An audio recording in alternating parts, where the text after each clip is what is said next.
Itong isda na naman ang ating ulam at saka adobong talong. Ayan. Ang aming ulam for today's video.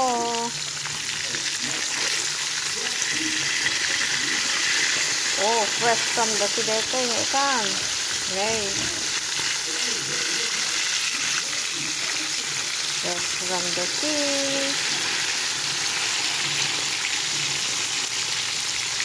Ay na, starship tayo.